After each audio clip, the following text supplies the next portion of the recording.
The lord. Shalom. మీకు మీ కుటుంబీకులకు అందరికీ శాంతి సమాధానము కలుగును గాక. దేవుని పిల్లరా, మరొకసారి మీ ఎదుటికి రావటానికి దేవుడు చూపించిన అత్యంత కృపను బట్టి, దయను బట్టి దేవాతి దేవునికి వందనాలు, స్తోత్రాలు చెల్లిస్తున్నాం. ఈ శుక్రవారం దినమున, ఈ ఉపవాస దినమున దేవుని సన్నిధిలో అనేక మంది విజ్ఞాపనలు చేస్తూ ధూపములాగా మన భారతదేశం నుండి, మన ఆంధ్రప్రదేశ్ నుండి, మన విశాఖ జిల్లా నుండి ధూపము దేవుని సన్నిధికి వెళ్ళటం మేము చూస్తున్నాం. దేవునికి మహిమ కలుగును గాక. దేవుని పిల్లరా, పరిశుద్ధుల ప్రార్థన దేవుని దూతలు వచ్చి తీసుకుని వెళ్తాయని దేవుని వాక్యం చెప్తుంది. కాబట్టి మనం చేసే ప్రతి విజ్ఞాపన దేవుని వద్దకు వెళుతుంది.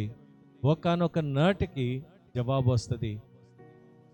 అది మనల్ని సంతోషపరిచేది, మనల్ని ఆనందపరిచేది, మనల్ని ఉబ్బిబ్బ చేసేది.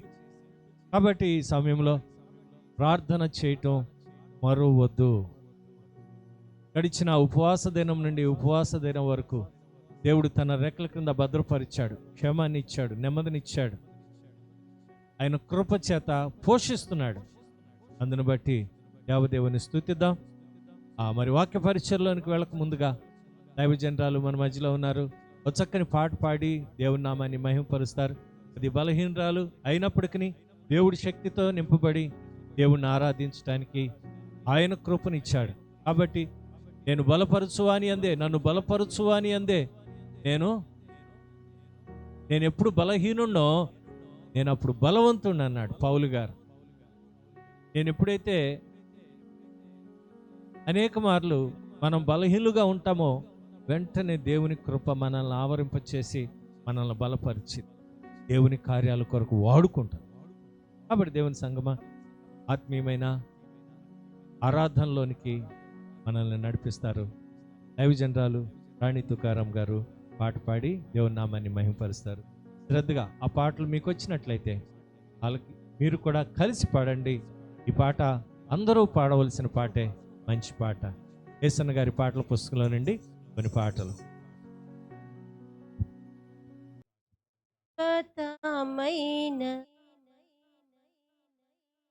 నీవు నాయడ చూపిన కృపా అనుక్షణం నన్ను పాపవలే, అనుక్షణం నన్ను పాపవలే కాచిన కృపా శాశ్వతమైనది. నీవు నాయడ చూపిన కృపా నీకు బహుదూరమైన నన్ను చేరదీసిన నా తండ్రివి. నీకు బహుదూరమైన నన్ను చేరదీసిన నా తండ్రివి. నిత్య సుఖ శాంతియే నాకు నీదు కౌగిలిలో, నిత్య సుఖ శాంతియే నాకు నీదు కౌగిలిలో శాశ్వతమైనది.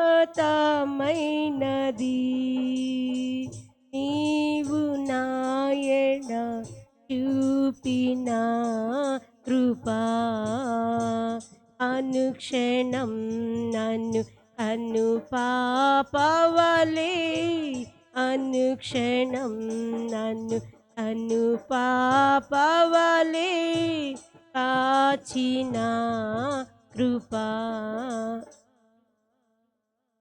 తల్లి తన బిడ్డలను మరచిన నేను మరువలేనంటివే. తల్లి తన బిడ్డలను మరచిన నేను మరువలేనంటివే.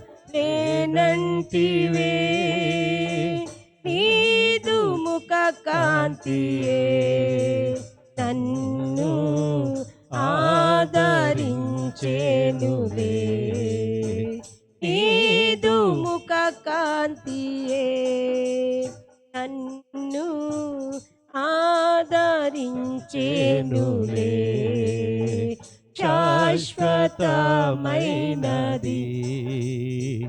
నీవు నాయడ చూపిన కృపా అనుక్షణం నన్ను కన్ను పాపవలే అనుక్షణం నన్ను కన్ను పాపవలే కాచిన కృపా శాశ్వతమైనది పర్వతములు తొలగినను మెట్టలు తత్తరిల్లిన పర్వతములు తొలగినను మెట్టలు తత్తరిల్లిన నా కృపా నిన్ను వీడదాని అభయమిచ్చితివే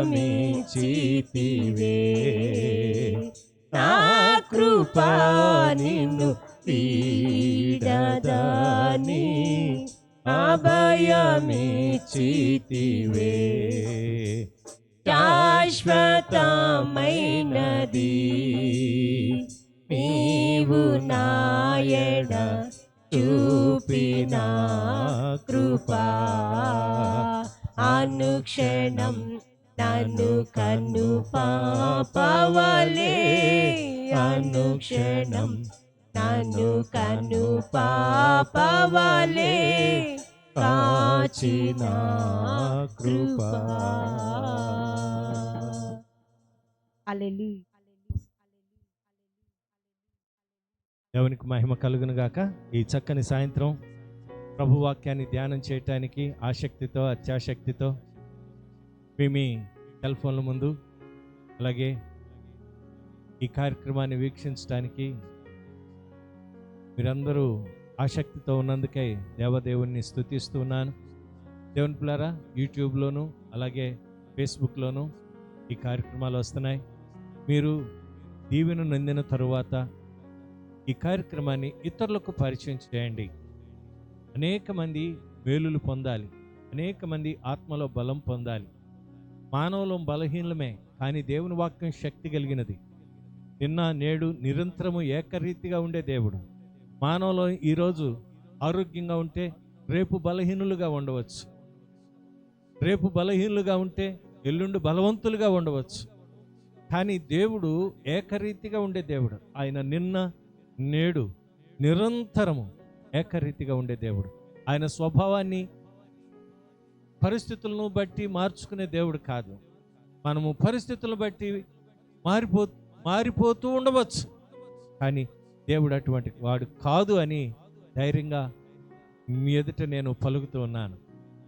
కారణం, నేను అనేకమైన ఇరుకుల నుండి ఇబ్బందుల నుండి దేవుడు మమ్మల్ని ఆదరిస్తున్నాడు, ధైర్యపరుస్తున్నాడు. కాబట్టి అంత ధైర్యంగా నేను మీ ముందుకు వచ్చి చెప్పగలుగుతున్నాను. దేవుని పిల్లరా, గమనించండి, దేవుని వాక్యంలో మనుషులు అనేక మంది అనేక రీతిలుగా మన గురించి మాట్లాడుకుంటారు, కానీ యథార్థత చూచే దేవుడున్నాడు.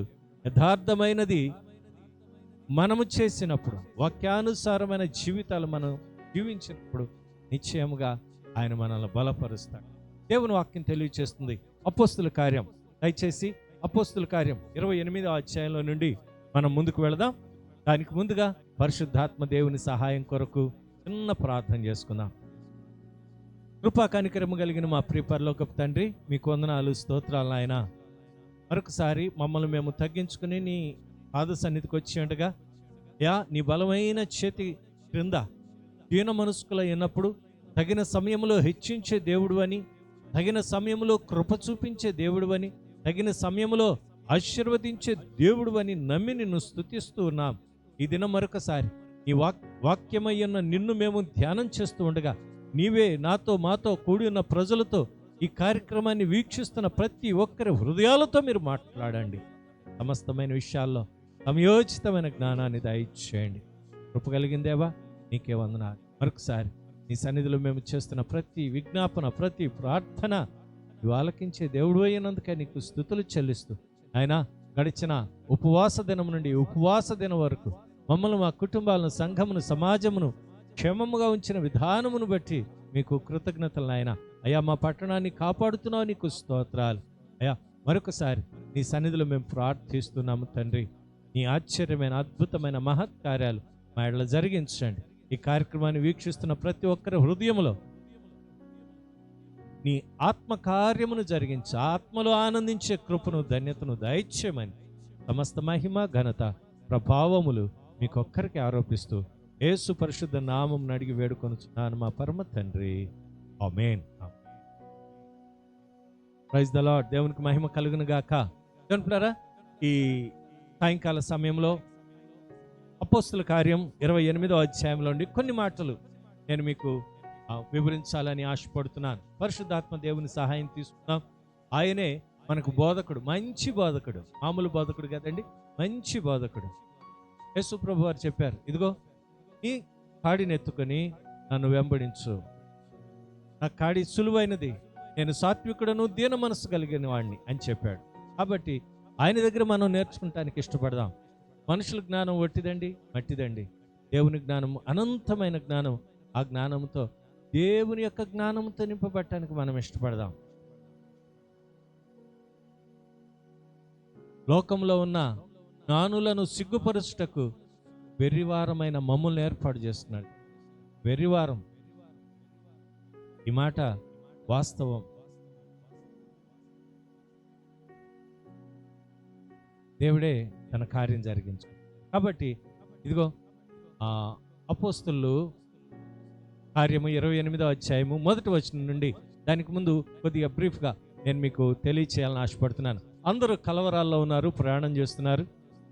ప్రయాణాల్లో ఉన్న వారికి ఏం చేయాలో తెలీదు. తమ వస్తువులన్నిటినీ, విలువైన వస్తువులన్నిటినీ సముద్రంలో పడేసి అరచేతిలో ప్రాణాలు పెట్టుకుని ఆ ఓడలో ప్రయాణం చేస్తున్నారు. పౌలు గారు అప్పటికి చెప్పాడు, అయ్యా నావిక్కడ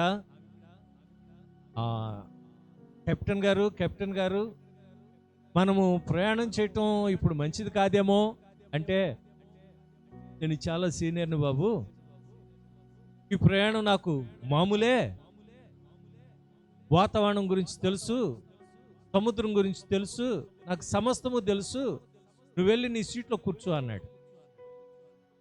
నీ బాధ కలిగింది. దేవుని ఆత్మతో చెప్పాడు, బాధ కలిగింది. ఆయన అలా కూర్చున్నాడు. విపరీతమైన కొంత దూరం ప్రయాణం చేసిన తర్వాత విపరీతమైన హోరుగాలి, తుఫాను. హోరుగాలి అంటే బాగుండదు, తుఫానుతో కూడిన హోరుగాలి భయంకరం. ప్రాణాలుంటాయో ఉండవో, తెల్లారి చూస్తామో లేదో, అలజడులు. అయితే అపోస్తులైన పౌలు దగ్గరికి దేవుని దూత వచ్చి ఆయనను బలపరిచింది. అప్పటి వరకు అన్నపానాలు లేవు, భయంకరమైన స్థితి. వారందరికీ పౌలు గారు, ఇదిగో నేను ఎక్కడికి వెళ్ళవలసినదో నా దేవుడు నాకు చెప్పాడు, కాబట్టి అన్నలారా, అయ్యలారా, మీరు ధైర్యం తెచ్చుకుని కొద్దిగా ఆహారాన్ని పుచ్చుకోండి అని ప్రతి ఒక్కరికి ఆహారాన్ని ఇచ్చి ఆయన భుజించిన తర్వాత మిగిలిన వారందరికీ ధైర్యం వచ్చింది. నీవు, నేను, మనము ఇతరులను ధైర్యపరిచేవారిగా ఉండాలి కానీ కృంగదీసేవారిగా ఉండకూడదు. రెండవది, ఆ ఓడలో ఉన్నవారు సుమారు కాదు, మేము ఉన్న ఓడలో ఉన్న మేమందరము 276 మంది. 276 276 276 మంది ఒక్క వ్యక్తి చెప్పిన మాట చేత ఆదరించబడ్డారు. తెల్లవారి సూర్యోదయమైంది. ఎక్కడో ఒక చోట దగ్గరలో ద్వీపము కనబడుతుంది అని వాళ్ళు గ్రహించి ఆ దగ్గరలో ఉన్న ద్వీపం దగ్గరికి ఈ ఓడను నడిపించుకుని వెళ్ళారు. అంటే అది బ్రద్దలైపోయే స్టేజి. మనం ఈదగలిగిన వాళ్ళు ముందు వీదుకుంటూ వెళ్ళిపోండి, కొంతమంది తప్పించుకుంటారేమో, వాళ్ళని చంపేద్దాం, కాల్చేద్దామని చెప్పేసి కూడా సైనికులు చూసినప్పటికీ, అయ్యా ఎవ్వరూ తప్పించుకోరు, మీరు ధైర్యంగా ఉండండి అని చెప్పి ఈదగలిగిన వాళ్ళ ముందును పంపించి ఆ తర్వాత అనుభవం మనం చూస్తాం 27వ అధ్యాయంలో. ఈ 28వ అధ్యాయంలో మనం చదవబోతున్నాం ఇప్పుడు. మేము తప్పించుకొనిన తరువాత ఆ ద్వీపము మెలితే అని మేము తెలుసుకుంటేమి. మెలితే అనే ద్వీపము అని మేము తెలుసుకున్నాం. ఆ ద్వీపానికి ఉన్న ఒక ప్రత్యేకత, మెలితే అనే ద్వీపము దేవుని పిల్లరా సిసిలీకి దక్షిణాన 100 కిలోమీటర్ల దూరాన ఉన్నది. మీరు ప్రయాణం చేస్తున్న దగ్గర ఈ మెలితే అనే దీవి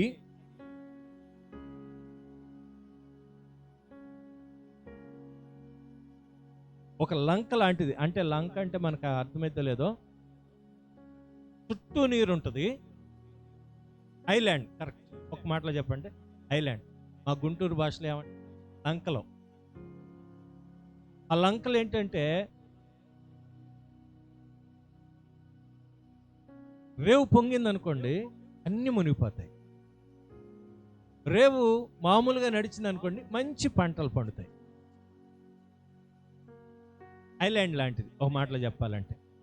అది దాదాపు 30 కిలోమీటర్లు ఉంటుంది. దాని పొడవు, వెడల్పు 12 కిలోమీటర్లు ఉంటుంది. అటువంటి మెలితే అనే ఆ దీవిలోనికి వీళ్ళు చేరుకున్నారు. వారు వాళ్ళ యొక్క స్వభావం దేవుని వాక్యం చెప్తుంది. అనాగరికులకు ఆ ద్వీపవాసులు మాకు చేసిన ఉపచారం ఇంతింత కాదు. ఏలగనగా అప్పుడు వర్షము కురియుచు చలిగా ఉన్నందున వారు నిప్పు రాజబెట్టి మమ్మల్ని అందరినీ చేర్చుకొనిరి. నేను ఒక మాట మీకు చెప్పాలని ఆశపడుతున్నాను. వాళ్ళు ఐలాండ్ మనుషులు, నాగరికత తెలియని ప్రజలు, అనాగరికులు అని దేవుని వాక్యం చెప్తుంది. అనాగరికులు అంటే పాశ్చాత్య దేశాల్లో ఉన్న సంస్కృతిని మన దేశానికి తీసుకొచ్చి ఇది నాగరికత అంటున్నారు చాలామంది ప్రజలు. ఆ రోజుల్లో హైలీ అంటే ఇప్పుడు మనకు అర్థమయ్యే భాషలో చెప్పుకుందాం. మన మన ప్రపంచ దేశాల్లో టాపెస్ట్ కంట్రీ యుఎస్ఏ, ఎవరు కొట్టేయటానికి వీల్లేదు. ఈ కరోనాలో కూడా ఇప్పుడు అదే టాపెస్ట్గా ఉందండి. ఏదేమైనప్పటికీ అది బాగా సంపన్నమైన దేశం, అది చాలా ఉన్నతమైన దేశము. ఒక వ్యక్తి చెప్పాడు, ఆ దేశాన్ని చూస్తేనే మైమర్చిపోతామంట, అంత సుందరమైన దేశం అని. అటువంటి వారు మన దగ్గరికి వచ్చారు అనుకోండి, మనల్ని వాళ్ళు ఏమంటారంటే అనాగరికులు వేరు అని. ఒకానొకప్పుడు దేవుని ప్రియులారా, బ్రిటిష్ వాళ్ళు, అమెరికా వాళ్ళు, యూరప్ వాళ్ళు, కొంతమంది మిషనరీలు ఈ భారతదేశాన్ని ప్రేమించి సేవ చేయటానికి వచ్చారు, సమర్పణ కలిగి. భారతదేశంలో ఉన్న ప్రజలు ఆకలితో చచ్చిపోతున్నారు.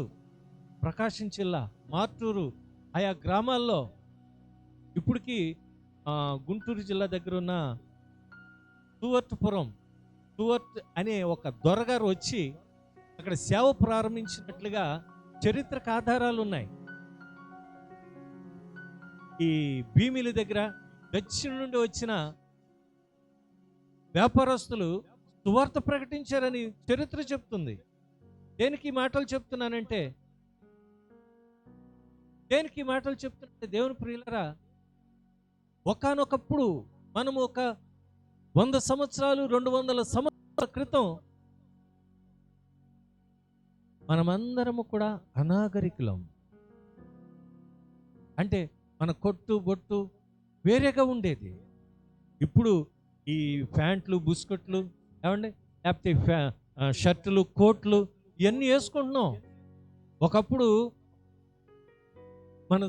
మన పితరులు అంటే మన తాత వాళ్ళు ఏం కట్టుకునేవాళ్ళు అంటే ఒక గోచి పెట్టుకుని తిరిగేవాళ్ళు. నమ్ముతారా? కొన్ని ఫోటోలు ఆధారాలు ఉన్నాయి. ఇప్పటికి కూడా కొన్ని గ్రామాలు, మేము అనంతగిరి, అరకు వ్యాలీ, బొర్రా గృహలు, ఆ దిగువ శోభ, ఆయా ప్రాంతాలకు మేము వెళ్ళినప్పుడు కొంతమంది ముసలోళ్ళు అడ్డుబట్ట కట్టుకుని జీవిస్తున్నారు. ఇంకా ఒకటి నేను చెప్పాలనుకుంటున్న మాట, ఈ మిలితే అనే ప్రజలు అనాగరికులు అని దేనికన్నారంటే, ఆ రోజుల్లో యూదులు మంచి జ్ఞానము కలిగిన వారు, మంచి తెలివి కలిగిన వారు. కాబట్టి వీళ్ళు వాళ్ళతో పోలిస్తే అనాగరికులు, కానీ ప్రేమలో మాత్రం వారే టాపెస్ట్. గమనించారా? వాళ్ళు ఎవరో మాకు తెలియదు, మేమెవరో వాళ్ళకి తెలియదు, ఆపదలో ఉన్నాం, అననుకూలమైన పరిస్థితుల్లో ఉన్నాం, వారు మాపై చూపించిన ప్రేమ అంత ఇంత కాదు అంటున్నాడు అపోస్తులైన పౌలు, పరిశుద్ధాత్మ దేవుడు.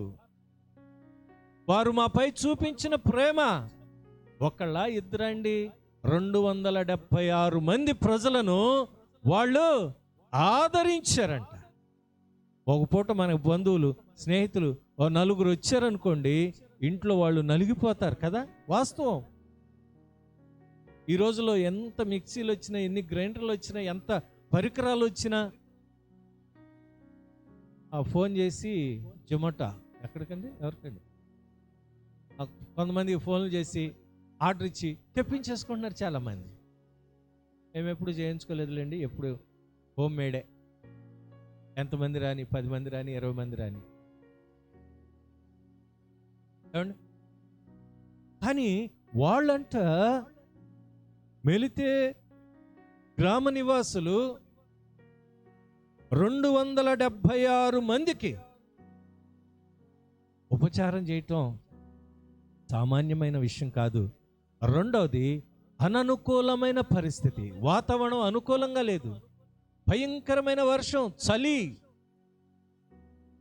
తలుగాలులు వీస్తూ ఉన్నాయి, ఒక ప్రక్కన వర్షం కురుస్తూ ఉంది. ఎలా ఉంటుందండి? చాలా కష్టం. కానీ వారు చూపించిన ప్రేమ దేవుని వాక్యం చెప్తుంది, ఆ ద్వీపవాసులు మాకు చేసిన ఉపచారం ఇంతింత కాదు, అంత ఇంత అని మేము చెప్పలేకపోతున్నాం, అందుకనే ఇంతింత కాదు. వారు మా మీద చూపించిన ప్రేమ, ఆప్యాయత, గౌరవం, ఆ ద్వీపవాసులందరూ కూడా మా మీద ఎంతో ప్రేమ చూపించారు. అయితే ఎలాగనగా వర్షము కురియచు చలిగా ఉన్నందున వారు నిప్పు రాజబెట్టి మమ్మల్ని అందరినీ చేర్చుకొనిరి. 276 మందికి వేడి పుట్టించడం ఎంత మంటలు కావాలండి, ఎన్ని కట్టెలు కావాలండి, ఎన్ని మోపులు కావాలండి.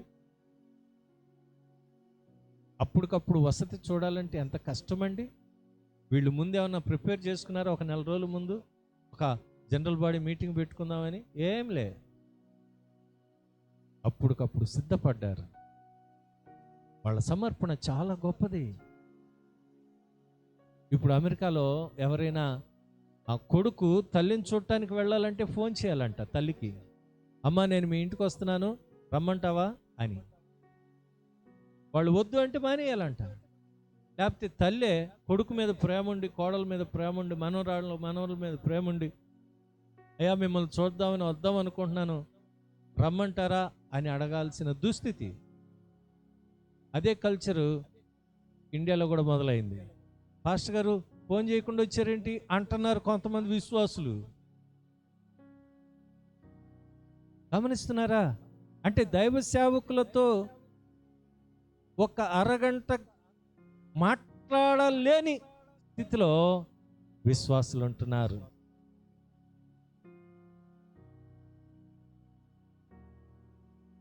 ఏ సేవకుడు కూడా మీ పనిని డిస్టర్బ్ చేయడానికి రారు. మీ కుటుంబాన్ని దీవించాలని, మిమ్మల్ని పరామర్శించాలని, మీ యోగక్షేమాలు తెలుసుకోవాలని ప్రయత్నం. ఆ జాడ్యము మన భారతదేశంలో కూడా వచ్చేస్తుంది. ఫోన్ చేయకుండా వచ్చారు అంటే అందుకని వెళ్ళటమే మానేస్తారు చాలామంది. కొంతమంది విశ్వాసులు సాక్ష్యం ఎలా ఉంటుందో తెలుసా? పాస్టర్ గారు మొదట వచ్చినప్పుడు మా కుటుంబాన్ని బాగా ప్రేమించేవాళ్ళండి, రాను రాను రాను రాను మా మీద ఎవరు ఏం చెప్పారో మా ఇంటికి రావటం మానేశారు. మొదట్లో ట్రాన్స్ఫర్ అయ్యి వచ్చినప్పుడు బాగానే వచ్చేవాళ్ళు, నేను కాను కూడా ఇచ్చేదాన్ని. కానీ రాను రాను నా మీద ఎవరు చెప్పారు, నన్ను గెట్టినోళ్ళు సంఘంలో. ఏమండి, మీ గురించి కాదండి, మామూలుగా చెప్తున్నాను. దైవజనుడే నిన్నెప్పుడు క్షేమంగా ఉండాలని దేవుణ్ణి కోరుకుంటాడు. నీ మీద కోపము, పగ, ద్వేషము, అసూయ ఏమి ఉండవు. దేవుని వాక్యాన్ని బోధిస్తాడు. ఆ వాక్య ప్రకారం నువ్వు ప్రవర్తిస్తే, ఆ వాక్య ప్రకారం నువ్వు జీవిస్తే ధన్యుడువు, ధన్యురాలు అంతే. అప్పుడు పౌలు మోపిడు పుల్లలేరి నిప్పుల మీద వేయగా ఒక సర్పము తాకకు బయటకు వచ్చి అతను చెయ్యి పట్టెను. దేవుని వాక్యం ఏం చెప్తుంది? పౌలు గారు, ఇదిగో వాళ్ళు మనకు ఉపచారం చేస్తున్నారు కదా, మనం హాయిగా చలిమంట దగ్గర కూర్చుందాంలే, ఈ వర్షంలో మనం ఏం తడుస్తాము, రాత్రంతా బాధపడ్డాము, నిద్ర లేదు, ఆందోళన మధ్య ఉన్నాము, ఎక్కడో ఒక మూలన అనుకుని కూర్చుంటే పోయి వాళ్ళే కట్టెలు తీసుకొస్తారులే అని చెప్పేసి అనుకోకుండా ఆయన కూడా తన బాధ్యత ఏమై ఉన్నదో గుర్తించి పని చేయటం మొదలుపెట్టాడు. గమనించండి, ఆయన కట్టెలు ఏరి తీసుకుని వచ్చి ఆ నిప్పుల్లో వేసినప్పుడు ఆ కట్టెల్లో నుండి ఆ కాకకి, అంటే ఆ వేడికి ఒక సర్పం బయటకు వచ్చి ఆయన చేయి చుట్టేసిందంట. ఇప్పుడు ప్రజల యొక్క మనోభావాలు ఎలా ఉన్నాయో చూద్దాం. అప్పటి వరకు 276 మందిలో ఈయన ఒకడు. గమనిస్తున్నారా? ఒక యాత్రికుడు, ప్రయాణికుడు, అవసరతలో ఉన్నవాడు, ప్రమాదంలో చిక్కుకొని ఒడ్డుకొచ్చారు, వీరికి మనం ఉపచారం చేయాలి. ప్రమాదం వచ్చేసింది. ఎలాగా? పౌలు గారి చేతికి పాము చుట్టేసుకుంది. ఇప్పుడు ప్రజలు ఏమనుకుంటున్నారో తెలుసా? చూడండి ఆ మాటలు. ఆ ద్వీపవాసులు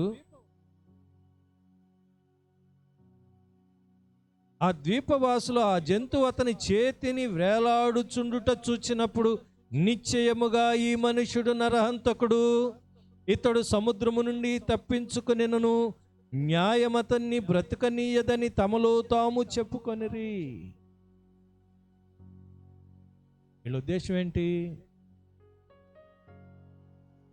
ఎవరికైతే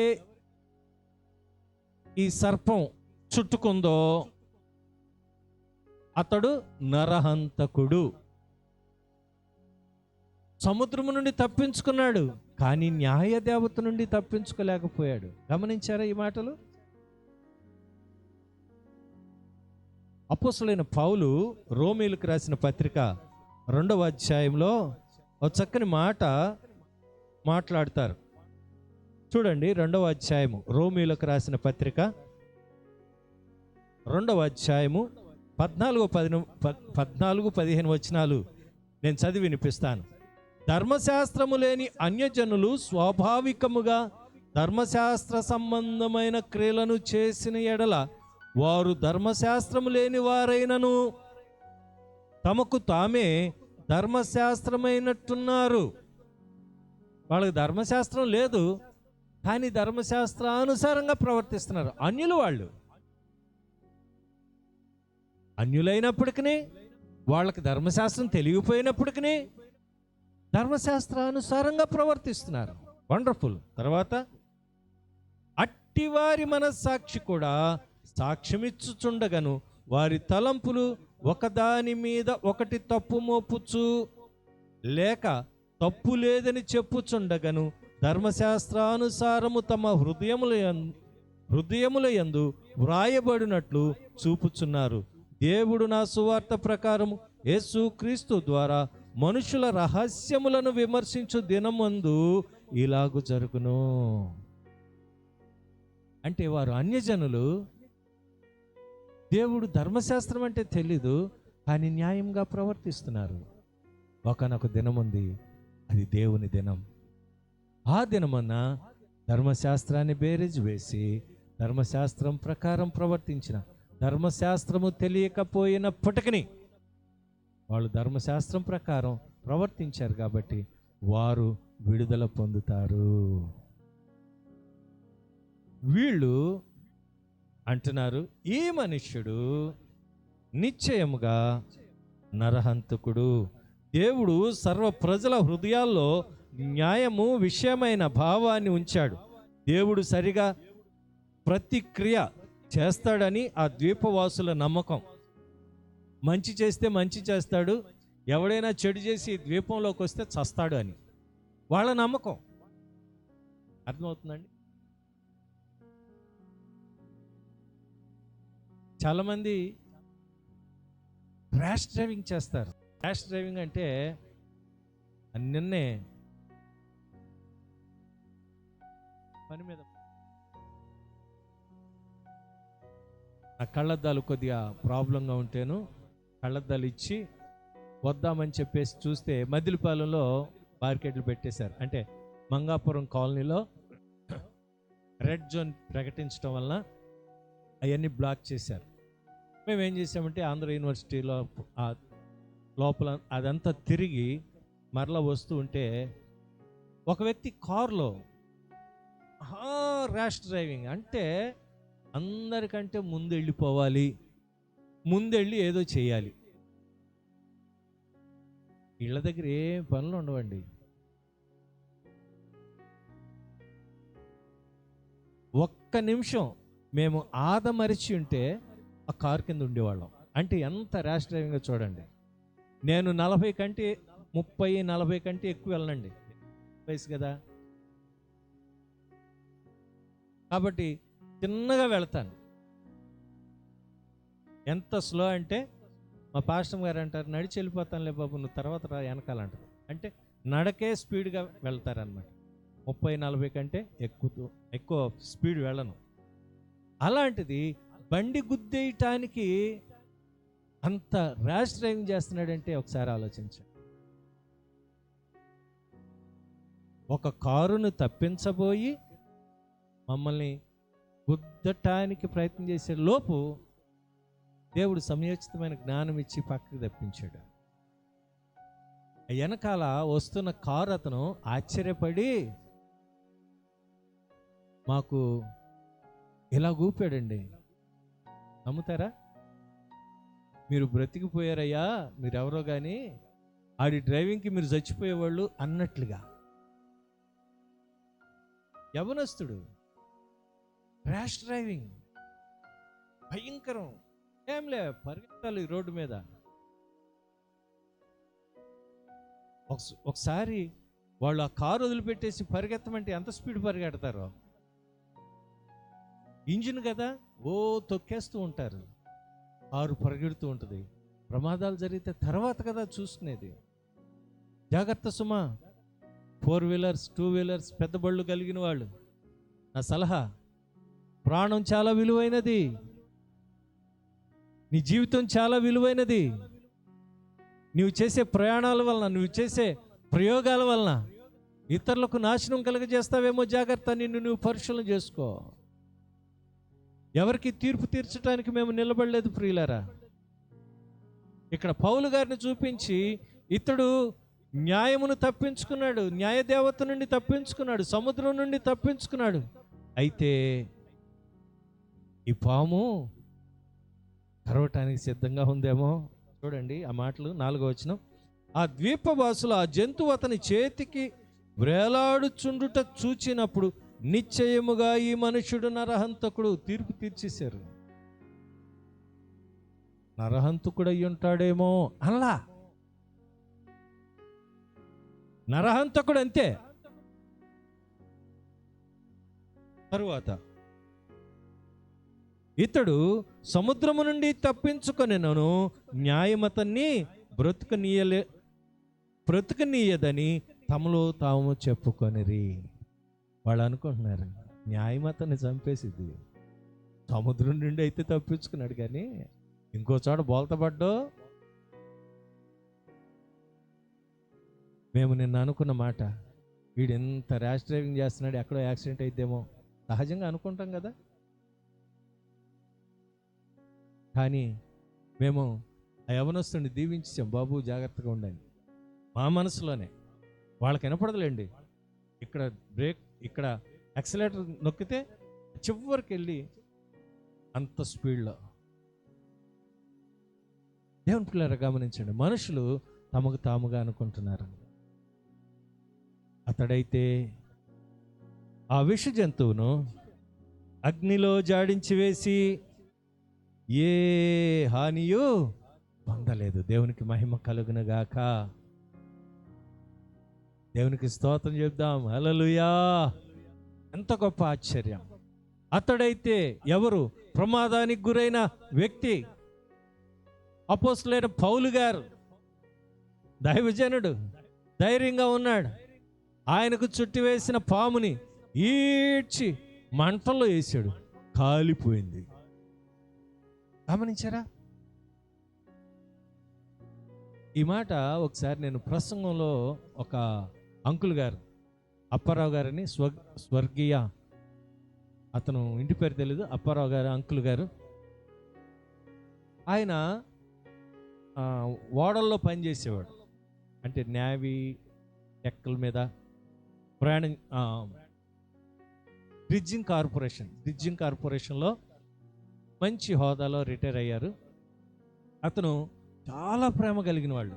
అంటే దేవుని బిడ్డ అంటే ఆ పేదరికం అంటే ఆయనకి బాగా తెలుసు. ఆయన ఉద్యోగం వచ్చినప్పుడు ఏదో దేశం వెళ్ళాలి అని చెప్పేసి ఆ పై అధికారులు అంటే ట్రంక్ పెట్టి తీసుకుని వెళ్ళాడంట. ఆయన సాక్ష్యం నాకు ఒక రకమైన ఇన్స్పిరేషన్, అంటే ప్రేరేపణ కలిగించింది. అంటే ఒక మంచి సదభిప్రాయాన్ని. నన్ను ఒరే అరే అంటాడు. అంటే అంత పెద్ద ఆయన 25 సంవత్సరాల క్రితం 20 సంవత్సరాల క్రితం మాట. వాక్యం మనం ఎలాగుండాలో తెలుసా? ఏ సమస్యలు వచ్చినా పౌలు గారు జాడించేసినట్టుగా జాడించేయాలనేవాడు. మాకు అప్పుడు తెలిసేది కాదు ఏం జాడించాడు అని. వాక్యం చదువుతూ ఉంటే ఆయన మాటలు మాకు గుర్తొచ్చేవి. ఏదో దేశం వెళ్ళాలి అంటే ట్రంకు పెట్టితో తీసుకుని వెళ్ళిపోయాడంట. వాళ్ళ స్నేహితులందరూ నవ్వేశారంట. వాళ్ళ అమ్మగారు ఆ ట్రంకు పెట్టిలో కావలసినవన్నీ పెట్టారంట. ఎరా ట్రంకు పెట్టి తెచ్చావు, నువ్వేమన్నా కాపురం మారుస్తున్నావా అంటే ఆలోచించారా? కాపురాలు ఇక్కడ ఒకటి అక్కడ ఒకటి పెడతారు కదా, అలాగేమైనా వెళ్తున్నావా? మనం డ్యూటీ మీద వెళ్తున్నాము, అక్కడ ఒక 5 రోజులు 6 రోజుల నుండి మళ్ళీ వచ్చేస్తాము అని చెప్పి ఆయన్ని ఎగతాళి చేస్తే, ఊరుకోండ్రా మా అమ్మ పెట్టింది నేను తీసుకొచ్చాను అనేవాడంట. అప్పుడు ఇంకా పెళ్ళి అవ్వలేదు, ఉద్యోగంలో కొత్తగా జాయిన్ అవటం. ఏంపులారా ఎంత మంచి మనసు కలిగిన వ్యక్తి ఆయన. నేను స్మరించకుండా, ఈ వాక్యం ధ్యానం చేసేటప్పుడు ఆయన స్మరించకుండా నేను ఉండలేను. అంత మంచి వ్యక్తి. ఎప్పుడైతే పౌలు గారు ఆ విష జంతువుని, ఆ పాముని అగ్నిలోకి జాడించి వేశాడో, దేవుని వాక్యం చెప్తుంది తెలుసండి. దేవుని వాక్యం చెప్తుంది, మార్కు సువార్త 16వ అధ్యాయము 18వ వచనంలో, నమ్మి బాప్తీసం. చూడండి, ఆయనను నమ్మినప్పుడు, ఆయన్ను విశ్వసించినప్పుడు పాములను ఎత్తి పట్టుకొందురు. చదవండి. పాములను ఎత్తి పట్టుకొందురు, మరణకరమైనది ఏది త్రాగినను అది వారికి హాని చేయదు. రోగుల మీద చేతులుంచినప్పుడు వారు స్వస్థత పొందుదురని వారితో చెప్పాను. దేవుడు ఇక్కడ చెప్తున్నమాట, కొత్త భాషలతో మాట్లాడతారు. నమ్మిన వారి వలన, దేవుని నమ్మిన వారి వలన ఈ సూచక్రియలు కనబడతాయి. నమ్మకపోతే ఏమీ ఉండవు. ఇప్పుడు అంటున్నారు కదా చాలామంది, అప్పుడు ఎప్పుడో స్వస్థతలు జరిగినాయండి, ఇప్పుడు జరుగుతాయా, వెళ్ళి హాస్పిటల్కి అంటున్నారు. ప్రజలు కూడా పరిగెడుతున్నారు ప్రాణాలు రక్షించుకోవటానికి. దేవుడి మీద నమ్మకం కాదు. ఆరోగ్యం ఉన్నంత వరకు దేవునికి స్తోత్రం అంటున్నారు. చిన్న తలనొప్పి వస్తే హాస్పిటల్ అంటున్నారు.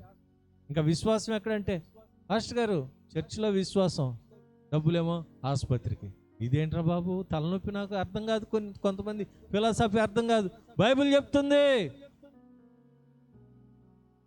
నమ్మి బాప్తీసం పొందితే, ఆయన యందు నమ్మకం ఉంటే అన్య భాషలు మాట్లాడతారు, దెయ్యములను వెళ్ళగొడతారు. నమ్మిన వారి వల్ల ఈ సూచక్రియలు కనబడతాయి. మీరు సర్వలోకమునకు వెళ్ళి సర్వ సృష్టికి సువార్త ప్రకటించుడి. నమ్మి బాప్తీసం పొందినవాడు రక్షించబడును, నమ్మని వానికి శిక్ష విధింపబడును. నమ్మిన వాని వల్ల ఈ సూచక క్రియలు కనబడును. ఏమనగా, నా నామమున దెయ్యములను వెళ్ళగొట్టుదురు, క్రొత్త భాషలు మాట్లాడుదురు, పాములను ఎత్తి పట్టుకొందురు, మరణకరమైనది ఏది త్రాగినను అది వారికి హాని చేయదు. రోగుల మీద చేతులుంచినప్పుడు వారు స్వస్థత నందుదురని వారితో చెప్పెను. దేవునికి స్తోత్రం కలుగును గాక. హల్లెలూయా. అవును ప్రియులారా, దేవుణ్ణి నమ్మితే, విశ్వసిస్తే విషకరమైనది కూడా హాని చేయదు. విషకరమైన పామే చేతిని జాడించగానే మంటలో వెళ్ళి పడిపోయింది, అగ్ని కాల్చేసింది. ఆ ప్రజలు అనుకుంటున్నారు, తేరి చూస్తున్నారు, ఏమైందో, శరీరం వాసిపోద్దేమో, శరీరంలో దద్దుర్లు వస్తాయేమో, నురుగులు గట్టి చచ్చిపోతాడేమో. ఏమండి చూడండి ఆ మాటలు, పొందలేదు. వారు అతని శరీరము వాచును, లేక అతడు అకస్మాత్తుగా పడి చచ్చును అని కనిపెట్టుచుండిరి. చాలా ప్రజలు ఏమంటారు తెలుసా, చాలామంది మన మీద ఏ సహాయం చేయకపోయినా రాళ్ళు మాత్రం వేస్తూనే ఉంటారు. నేను చెప్పా ఆడి ఎనలా దరిద్రుడు, అయ్యో మనమే తీర్పు ఇచ్చేస్తాం. నేను చెప్పా, అబ్బా అని నా మాట ఇంటూ బాగుపడేవాడు వినలా. ఎప్పుడన్నా ఈ డైలాగులు మీరు విన్నారా? ఎవరు చెప్తారు? మనకంటే పెద్దోళ్ళు చెప్తారు. అన్ని సేవలోకి వెళ్ళొద్దన్నా, 2 ఎకరాలు ఉంది పొలం, పండించుకోవచ్చుగా, సేవ సేవ సేవ అన్నాడు, ఏముంది అనేవాళ్ళు ఉన్నారు. మా అన్నయ్య అన్నాడు, అరే ఎక్కడికా, అరే దూరపు కొండలో నునుపురా, ఇదిగో నీకేం తక్కువైంది, మంచి అందమైన భార్య, మంచి సెంటర్లో వ్యాపారం, నీకు ఇది నచ్చలేదా, ఇంకో వ్యాపారం చేసుకో, ఇంకొక 50,000 ఇస్తాను. ఏది 20 సంవత్సరాల క్రితం, 30 సంవత్సరాల క్రితం ఇంకో 50,000 ఇస్తా. అప్పుడు 50,000 అంటే ఒక 2 లక్షలతో సమానం. నీకు ఈ వ్యాపారం నచ్చలేదా, వదిలేయి, నేను చూసుకుంటా, ఇంకో వ్యాపారం చేసుకో. ఎక్కడో విశాఖపట్నంకి వెళ్ళి అక్కడ ఏదో ఉద్యోగం చేస్తానంటే ఏంట్రా నీ బతుకు అని చెప్పేసి ఆయన బాధపడ్డాడు. సేవ సేవ అంటున్నావు, దేవుడు దేవుడు అంటున్నావేంట్రా, బాధపడ్డాడండి. వాస్తవం. నీకేం తక్కువైంది? కూటికి తక్కువైందా, గుడ్డకు తక్కువైందా? నేను ఇస్తాను. ఏమోనండి నేను వెళ్ళిపోతాను, ఏమీ తెలీదు, నేను వెళ్ళిపోతానండి, వచ్చేసాను అంతే.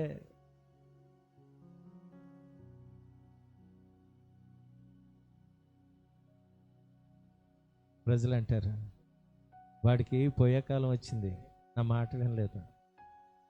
నా మాట విని ఉంటే ఇంత కష్టం వచ్చేదా, ఇంత బాధ వచ్చేదా? వాడు ఇప్పుడు కష్టపడుతున్నాడు, మమ్మల్ని మానసికంగా కృంగదీస్తున్నాడు, మమ్మల్ని బాధ పెడుతున్నాడు. ఆ సాయం చేయి, ఈ సాయం చేయంటే మేమేం చేస్తాం అని వాళ్ళు కూడా లేకపోలేదు. కానీ దేవుడు ఎవరిని చేయి విడిచిపెట్టడు. నా దేవుడు చేయి విడిచిపెట్టని దేవుడు. ఆయన శరీరము వాచును, కింద పడిపోతాడేమో, నురుగులు కక్కుతాడేమో, చచ్చిపోతాడేమో, ప్రజలందరూ చూస్తున్నారు. ఏమీ కాలేదు, నిశ్చంతగా ఉన్నాడు పౌలు గారు. దేవునికి స్తోత్రం. అప్పుడు అంటున్నారు, చాలాసేపు కనిపెట్టిన తరువాత అతనికి ఏ హానియు కలుగకుండుట చూచి ఆ అభిప్రాయం మాని ఇతడొక దేవత అని చెప్పసాగిరి. దేవునికి స్తోత్రం. మానవులండి, మానవులు కదా. ఏమంటున్నారు? ఇబ్బందుల్లో ఉన్నప్పుడు ఎవరు సాయం చేయరు, ఇబ్బందుల్లో ఉన్నప్పుడు ఎవరు చేయి ఆదరించరు. ఆ ఇబ్బందులు మనం దేనికి కొని తెచ్చుకోవాలా? మనం పడాలా? మనం ఇబ్బందులకు గురి అవ్వాలా? ఏమో వాళ్ళ ఆలోచన మనకు తెలియదు. పాము ఆ మంటలో నుండి వచ్చి ఆయన చుట్టుకోవటం వాస్తవమే. ప్రజలందరూ రకరకాలుగా మాట్లాడటం వాస్తవమే. కానీ ఆ మాటల వైపు పౌలు గారు మనసు వెళ్ళలేదు. కానీ ఎదటనున్న అగ్నిలో జాడించేశాడు. పరిశుద్ధాత్మ అగ్ని. ఆ మంట ఎప్పుడైతే ఆ మంటలోకి విసిరేశాడో అది కాలి చచ్చిపోయి ఉండదు. ప్రజలు అనుకున్నారు ఎప్పటికైనా శరీరం వాసిపోద్దేమో, పడిపోతాడేమో, నురుగులు కక్కుతాడేమో, ఏమైనా ప్రమాదం జరిగిద్దాం. కొంతసేపు చూసిన తర్వాత అమ్మమ్మమ్మమ్మమ్మ, ఇక్కడెవరు? దేవుడు, దేవత. గమనించారా? ఇక్కడ దేవత అండి, దేవుడండి చెప్పుకుంటున్నారు. మానవులమే మనం, దేవుళ్ళం కాదు, దేవతలం కాదు. మనకి ఇప్పుడు ఏమీ లేకపోవచ్చు, మనం ప్రార్థన చేస్తే ఇతరులు ఆదరించబడవచ్చు, దీవెనను అందవచ్చు, గొప్పవారు కావచ్చు. అలాగని మనం లేనివారిగా ఉన్న ఈ స్థితిని బట్టి దేవుని స్తుతించగలిగి ఉండాలి. నిజం ప్రియులరా, మంచి దేవుడు, గొప్ప దేవుడు, ఆశ్చర్యమైన కార్యాలు చేసే దేవుడు. ఈ దినం అనాగరికుల చేత ఉపచారం చేయించిన దేవుడు ఈ రోజున నిన్ను జ్ఞాపకం చేసుకోడా?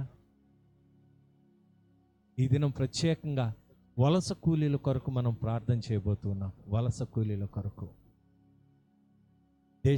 ప్రాంతాల్లో రాష్ట్రాలు దాటి నడిచి వారికి సరైన ఆహారం లేక, నీరు లేక, తిండి లేక, తిప్పలు ఎన్నో బాధలు పడుతున్నారు ఈ లాక్డౌన్ వల్ల.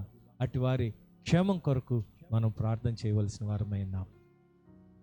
కాబట్టి దేవుని సంగమా గమనించండి, మనుషులు అప్పుడే ఒకలాగా మాట్లాడతారు, మంచి మంచి మంచి అంటారు, చెడు చెడు చెడు. అదే నోరు, అదే మాట, అదే అనాగరికుల యొక్క మనస్తత్వం. అనాగరికులని మనం ప్రేమించకుండా ఉండకూడదు. కష్టం వచ్చింది కదా, వాడితో మనకేంటి అని మనం దేవుని బిడ్డలమైన మనం ఉండకూడదు. మనందరము కూడా నోవాహు కుటుంబం. ఇప్పుడు కులాలు వచ్చినాయి, మతాలు వచ్చినాయి, జాతులు వచ్చినాయి, రకరకాల వర్గాలు, ప్రాంతాలు వచ్చినాయి. ఎవరు ఏది చెప్పుకున్నా మనమంతా నోవాహు కుటుంబం. ఈ నోవాహు కుటుంబం మనల్ని మనం ప్రేమించుకోవాలి. ఇతరులు ఇబ్బందుల్లో ఉన్న వారిని పరామర్శించాలి. చేతనైతే సహాయం చేయి, లేకపోతే దేవునికి మొరపెట్టు, దేవుడు వారిని విడిపిస్తాడు. దేవుడి కొద్ది మాటలు మనందరి వినికిల్లో దీవించి ఆశీర్వదించును గాక. ఆమెన్. ఈ సమయంలో మన మధ్యలో ఉన్న విజయ్ కుమార్ గారు వచ్చి ప్రార్థనలు నడిపిస్తారు.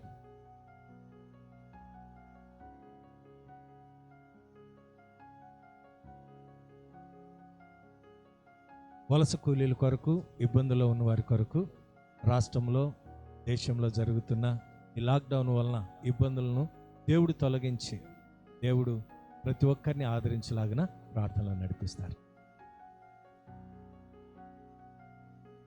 మహాపరిశుద్ధ పరలోకపు తండ్రి, ఈ పరిశుద్ధ నామముల స్తుతిగంత మహిమ ప్రభావం చెల్లిస్తున్నానైనా.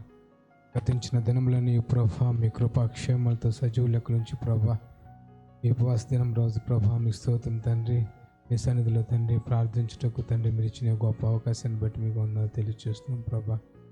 ఇదిగో ప్రభా నాయన మీరు మమ్మల్ని ఎంతగానో ప్రేమించిన ఆయన మీకు స్తోత్రం తండ్రి.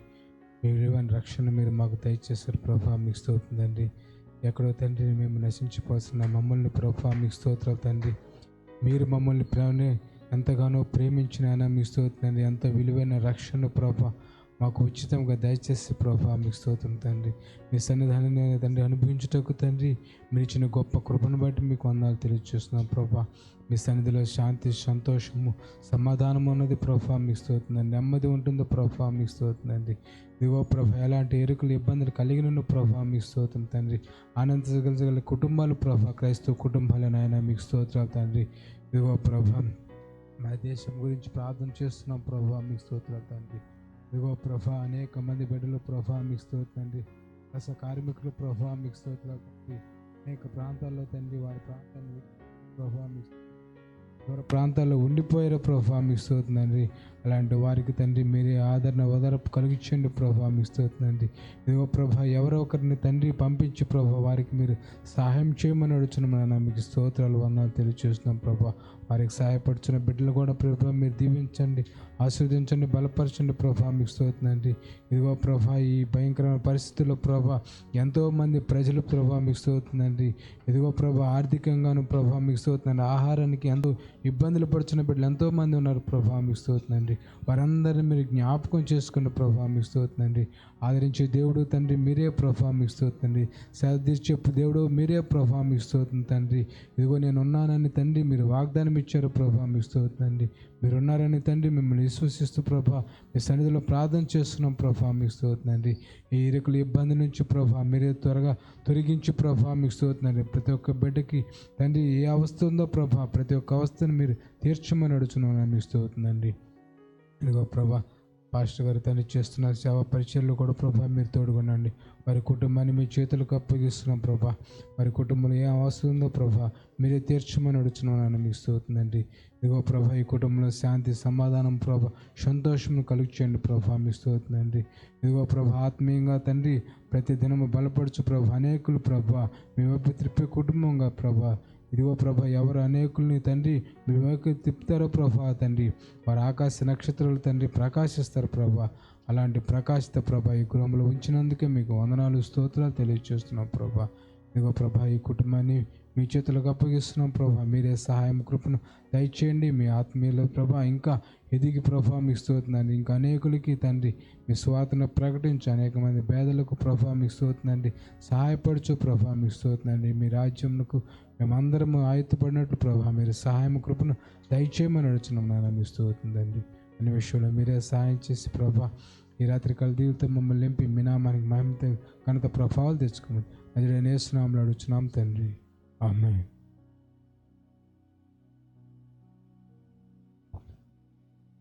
దేవుని పిల్లరా ఈ దినం వివాహ దినాలు, పుట్టినరోజులు జరుపుకుంటున్న మా ప్రియులందరికీ గ్రీన్ వ్యాలీ పక్షముగా శుభాకాంక్షలు తెలియజేస్తున్నాను. అలాగే రాబోయే కాలంలో భారతదేశము ఇంకా దేవుని ఆత్మతో నింపబడులాగిన మీ వ్యక్తిగత ప్రార్థనలో జ్ఞాపకం చేసుకోండి. దేవుడు అన్యాయస్తుడైన దేవుడు కాదు. దేవుని ఆత్మతో నింపబడినప్పుడు మనము మన ఆత్మీయ లెవెల్స్ లేకపోతే ఆత్మీయ ఉన్నతి పెరిగిద్ది. కాబట్టి అటువారిగా మనముందాం. ఆశీర్వాదం. మన తండ్రిని దేవుని ప్రేమయు కుమారుడైన యేసు క్రీస్తు వారి యొక్క కృపయు పరిశుద్ధాత్మక అన్యోన్య సహవాసము సన్నిధి ఇప్పుడు నీ ముందు తల ఉంచిన నీ బిడ్డలకును లోకంలోని సకల పరిశుద్ధులకును ఈ వాక్యాన్ని వీక్షించి ఆత్మీయంగా మేలులు పొందటానికి ఇష్టపడిన ప్రతి హృదయమునకును, వాక్యానుసారంగా జీవించడానికి ఇష్టపడిన ప్రతి హృదయమునకును సదాకాలము తోడేయండి సర్వసత్యములోనికి నడిపించును గాక. ఆమేన్, ఆమేన్, ఆమేన్. దేవుని పిల్లరా మరొక చిన్న అనౌన్స్మెంట్. రేపు ఇదే సమయానికి మీ ఎదుటికి వస్తాం. ప్రార్థన పూర్వకంగా సిద్ధపడండి. మరి ముఖ్యంగా ఈ కార్యక్రమాలను మీరు షేర్ చేయండి, అనేకులకు తెలియపరచండి, సబ్స్క్రైబ్ చేసుకోండి. మేము ఏ కార్యక్రమం చేసినా వెంటనే మీ ఫోన్లోకి, మీ కంప్యూటర్లోకి, మీ మెయిల్స్కి ఇవి వచ్చేస్తాయి. అప్పుడు వెంటనే ఆ డిలే లేకుండా మీరు దీవెన పొందటానికి మీరు వారసులుగా ఉంటారు. కాబట్టి దేవుని వాగ్దానం ప్రకారం ముందుకు వెళదాం. దేవుడు మిమ్మల్ని అందరినీ దీవించి సమృద్ధితో నింపును గాక. ఆమేన్, ఆమేన్. అందరికీ దైవాశీర్వాదాలు. రేపు ఇదే సమయానికి కలుద్దాం. అప్పటి వరకు దైవుని కృప మీకు అందరికీ తోడైండును గాక. ఆమేన్.